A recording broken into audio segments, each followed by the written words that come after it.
Hello and greetings, everyone. Now, I've been asked by one of the people that follow my channel um, if I taught you a little bit about altars. Now, then, when it comes to altars, there's so many different ways you can build an altar. Um, there's so many people say this is what you must have, that's what you must have. And to be honest, your altar's up to you. Now, I'll show you my altar. This is my mobile altar. This is for handmade to myself. If I go somewhere and I need an altar, I've got it there. You know, um, things I would advise to go on an altar. Well, some kind of incense burner, perhaps. If you're going to follow the gods, then maybe a statue of the gods or an image of the gods. Um, you could have your Thor's hammer. You could have a drinking horn. You could have a blowing horn.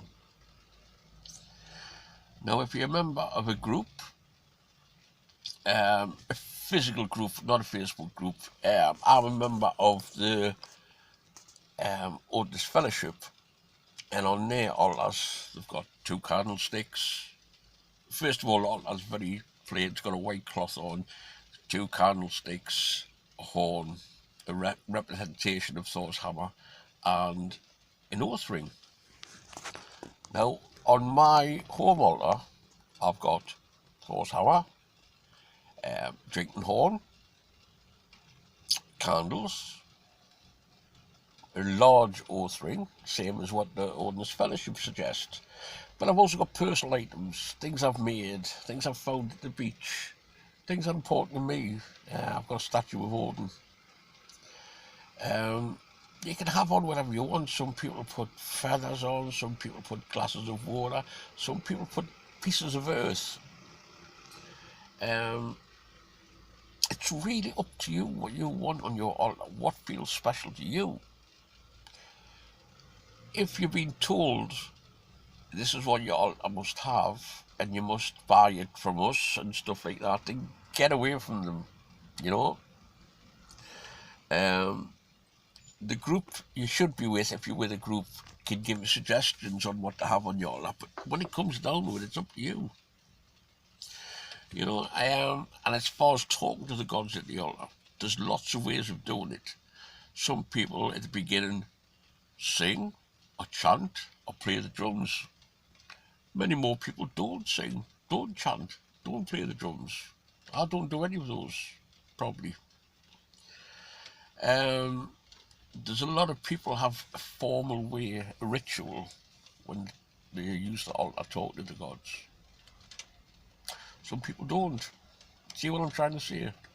It's up to you to build that altar, and the more you build your altar and personalize it, the more it connects to the gods. Now, personally, when I use my altar, it's very rarely, normally on rituals. And the reason for that is I talk to the gods all the time. When I'm in the car, when I'm watching the TV, and I feel the gods talk to me all the time. I can feel the presence. When I go to the woods, I talk to the gods. So to me, I'm talking to them all the time. I don't need to go to the altar. Same as blood rituals. Oh my God, there's so many people have been going on about blood rituals and stuff like that. I've made a video on blood rituals, and what I feel is the correct and safe way to do it. Um, but there's a lot of people that claim rituals and blood rituals are going to be done a certain way as well. And at your altar, you have to have a little bowl of human blood or chicken blood or stuff like that. Again, that's up to you.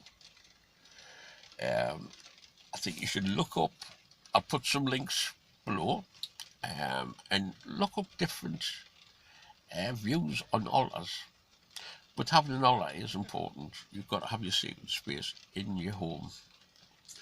And that's sort of your portal to talk to the gods. Now, Hope that's helped you. Because again, with Allahs, there's that many different variations. What you can't do with Allah is you cannot say, come in and put your car keys on it. You cannot, if you've got kids, let your kids put the toys on it. If someone's round for a nice cup of tea, you can't let them put the cup on it. You can't, keep it aware that people aren't going to try and use it as a table. And if someone comes in, make it in a position where they can't go over and go, oh, what's this? Pick something up and go, oh, this is nice. You've got to have it so that's yours, your personalised stuff, it's your space.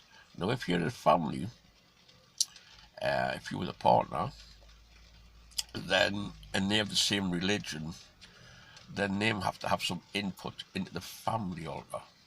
You can't just say, this is what we're having on, we all, you do as you're told, type of thing.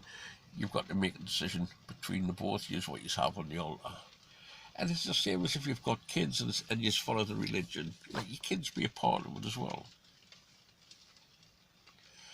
Normally when you're doing with the altar, if you're doing a thing to the gods and you're using mead, which is supposedly the drink of the gods, then what you always do is you have a little bowl with some soil in, and before you take the drink of the mead, you always pour a little bit of the mead into the soil, and that's to give your gift to the gods. Now also, an outside area can be an altar. That's my preference. I prefer an outside altar. And it could be next to a tree, it could be in a cave.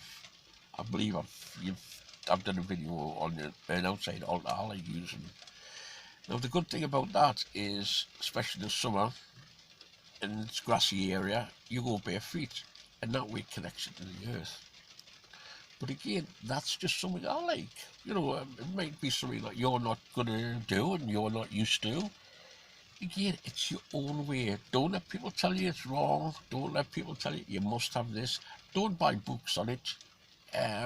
Because remember, that's someone's opinion. That's what they've found works for them.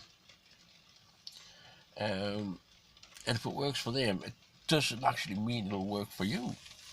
Find your own thing. And if you find something for you all and you don't feel a connection with it, take it off. Try something more. Trial and error. But I would say it's important to have an altar. That is your connection to the gods. What I also have, which is a connection to the gods, which, believe it or not, has saved me life, is this. I have that in the car.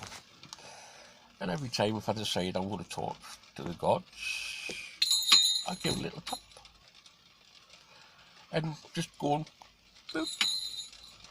It's my way of connecting to the gods. It's not saying, gods, listen to me. It's me saying, I need to talk to the gods. It's like opening a chat line. Whether they listen is a different thing. But talking to the gods, it's a good way. It's good. It relaxes you. It makes you feel stronger. You talk to the gods about your problems. What you don't do is ask the gods for things. You don't say like, oh, gods, I've got a big electric bill coming, help us find money to do it, That's not what you do. You don't, it's not like the Christian faith where you ask for things to the gods. You can ask for advice or guidance or ways of getting the strength to do things yourself. Because when it comes down to it, you're living your life. The gods aren't living your life. Same as when you're doing it's your life. You decide what's going to go down there.